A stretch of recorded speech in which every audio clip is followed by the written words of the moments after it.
I need to know all about that chairography. I I need love that. choreography. How did you guys arrive on that for the staging? And yeah, how did you arrive on that for the staging as opposed to, having sets slide in and out and that kind of thing?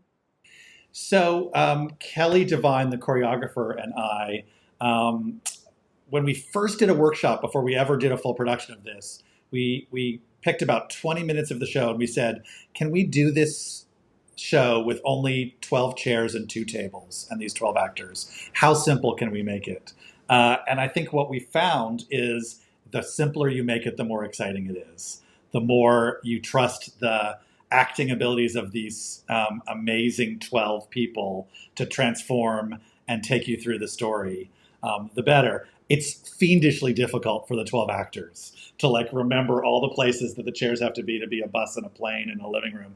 And because the show moves so fast. But we really committed to it's going to be a simple theatrical way of telling the story. I looked at that because I noticed, for coming from the theater, I know that there's little marks on the floor for every little Yeah. place that the Yeah. chairs have to go. And I was like, "Ooh, boy, that is a lot going on."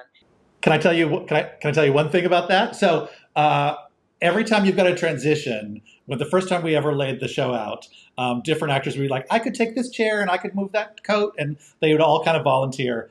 And nobody volunteered more than Patrina, who's also a Newfoundlander and plays Bonnie. She would always say, "I can do it." So she has the hardest track through that show, and every time a new person comes into Bonnie, they will develop an intense rage at Patrina for being so generous and such a Newfoundlander and always volunteering to do things. That is hilarious because I know she also has that track where she's going down and under and back up quite a bit too, Yes, and she is. hardly any time. Like there's a little light that's going on that tells people to get out of the way so that she can pass without any, bumping into folks and stuff backstage, right? She is the James Brown of our show. She is the hardest working woman in show business. I love you for calling her the James Brown to your show. She's gonna love this when she sees it. And with 9/11 rolling around the corner, it's been 20, I can't even believe it's been 20 years now. How how is that falling on you, especially having directed this particular show? And what is your strongest memory of that time? So I was in New York during 9/11. It was the first day of rehearsals on a new show for me. And, I still have scars from that time. When I first started working on the show, I thought, wow, am I ready to unpack some of these feelings that I really haven't dealt with? And one of the things I love about our show is it doesn't take away those feelings, it doesn't heal them exactly, but it gives you another story to think about on that day of people behaving so well and taking care of each other.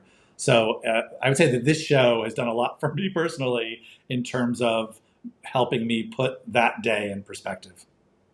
And how much did you learn from the unselfishness of these Canadians? Because I know that post 9/11, that was probably the only time in American history that New Yorkers were kind of, kind to one another because, you know what I mean?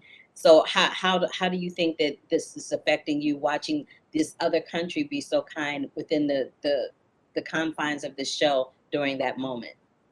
New Yorkers were so kind to each other in the month after 9/11. You'd be in the subway and people would say, "Are you okay? How you doing? Do you need anything?" It gave me new appreciation for New Yorkers.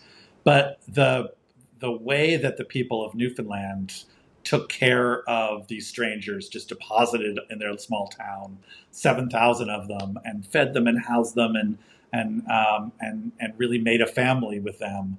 I hope that I would behave as well in a really terrible moment as they did. And here we are again in this moment of such division.